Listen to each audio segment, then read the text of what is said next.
The Aleppo model is a comprehensive three-stage plan initiated by Turkish President Recep Tayyip Erdogan and aims for the safe and humane repatriation of Syrian refugees in Türkiye to their homeland. The plan includes sending Syrians to a de-escalation zone in the northwest, which has also been agreed upon by both Damascus and Moscow. The new model also hopes to resolve issues like housing and employment, as businesses along the Turkish-Syrian border will be permitted to establish workplaces in the area. This comes at a time the British government has turned to Türkiye to help with its illegal migration issues. The two countries recently signed a deal that involves sharing intelligence and coordinating joint police action against smuggling rings that organize boat journeys across the English Channel. The UK has long been in the spotlight over its asylum policies and illegal migration, and the government has announced it will deploy more officers to Türkiye to work on joint operations. And now to further discuss the Aleppo model and the deal between Türkiye and the UK, joining me now from Brussels is Başak Yavşan. She is the head of research at Migration Policy Group. And from Rome, Valeria Gianotta. She is the scientific director of Observatory on Türkiye at Center for International Policy Studies. Ladies, welcome to Straight Talk. It's good to have you on the program. So, Başak, Türkiye is planning to launch this Aleppo model for the humane return of Syrian refugees back to their country. What does this new project entail and what's the priority here?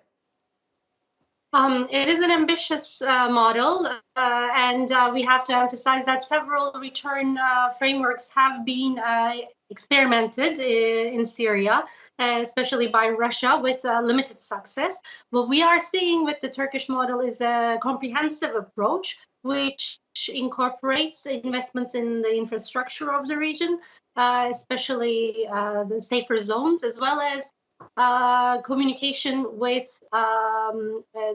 the different political actors in Syria, which is very important, as well as other countries such as Russia and Iran.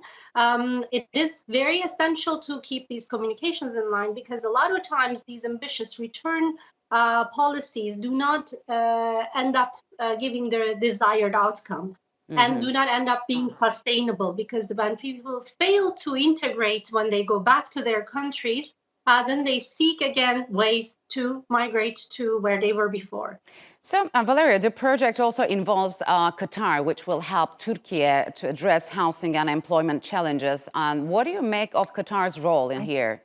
Well, Qatar has been a key player in the region and ultimately in the readmission of Syria within the Arab League as well. And we shouldn't forget that Qatar is also a strategic partner of Turkey when he got isolated from the Emirates and the Arab countries in the Gulf. Turkey was just the only interlocutor. So Qatar has backed some opposition countries, so it's been very active in Syria by backing some opposition groups, And also it has invested a lot in opening some houses and finding some employment opportunities for the Syrians. They went back to the north of Syria, already in Afrin and in Idlib as well, together with Turkey. So Qatar had a huge stake there, I do believe, and also it is in the same page as Ankara, because they would like to normalize the situation. They aim to have a peaceful and stable Syria, but still they are very cautious and they're waiting and fully normalize their relations with Bashar al-Assad government. So you both just mentioned and emphasized the importance of communication with all parties concerned. But Valeria, we see the project seems to require talks with Damascus and Moscow. How is that going to play out given the Syrian regime's approach towards the Turkish government? Definitely, we know that since months, just before the Turkish elections, the dialogue with some Damascus official figures and Ankara has been going on. Of course, there are some frictions as well. Already Damascus has sent some very harsh messages towards Ankara, saying that you have to withdraw from the northern of Syria. We need to take full control by our weapon and our army of the whole territory of Syria. But Turkey has, has a deep interest overall in the northern side of Syria. We shouldn't forget that Afrin, for example, is fully controlled and it has been stabilized by Turkey's effort along the military operations that have been carried out from 2016. So, Başak, and already, yes, please. No, from Ankara, there is a national concern, a security concern, which which brings the interest to the fight against PKK and YPG. So, Başak, how many people are expected to be repatriated? And you mentioned this is a long-term project, but what challenges do you see before this project? So far, about 500,000 Syrians have returned from Turkey to the Turkish-controlled region, mostly of Syria. And the ambitions are very high again with regards to return, but I think they need to be kept realistically. Also, vis-a-vis the public opinion in Turkey, the Turkish people should not believe that all the Syrians will return to the area. Sure. It is very clear that after living in Turkey for over 10 years, a lot of people have integrated. They established lives. They went to school. They learned the language. They're doing business. However, it is important to note that a lot of Syrians living in Turkey are quite interested in return and having good prospects. Establishing good prospects is very important. It's very critical in this process. What I see quite critical is Assad's position on this. In terms of guaranteeing the safety of these people, safety of their property, because in the previous attempts, we have seen some failures related to this. It's important to understand that Assad has been reluctant towards returns from Turkey in the past because he's aware that these are not the people who are going to vote for him. Yes. We're not going to be supporting the regime. So we have to be aware of this, and it is really important that the guarantees are ensured from the regime. So, Valeria, this project also proposes visa regulations similar to that of the European Union. So does this mean Turkey's open door policy has ended? I think the Turkey open door policies got aligned with the emergency that we experienced in Syria back in 2011.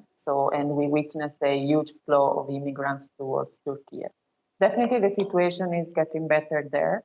And what Turkey aims to do is just having a regular migration within its own territory and within its own border.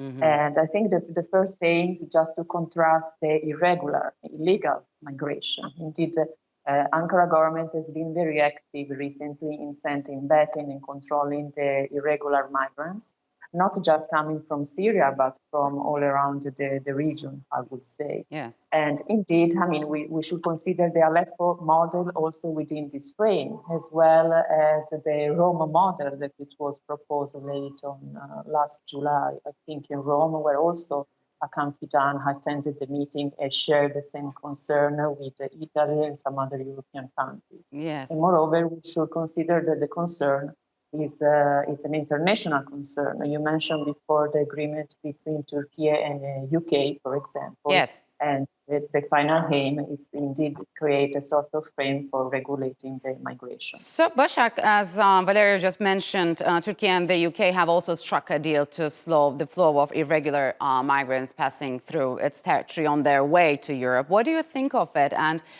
is this agreement also viable? We have discussed similar agreements on Straight Talk several times before. Yes. This is one of the other treaties that exemplify the externalization policy adopted by European Union and many EU countries. In other words, they're trying to externalize the management of migration to the third countries. And here, in this case, UK is trying to externalize it to Turkey. And UK has been striking several similar deals, especially on asylum seekers with Rwanda. Mm-hmm.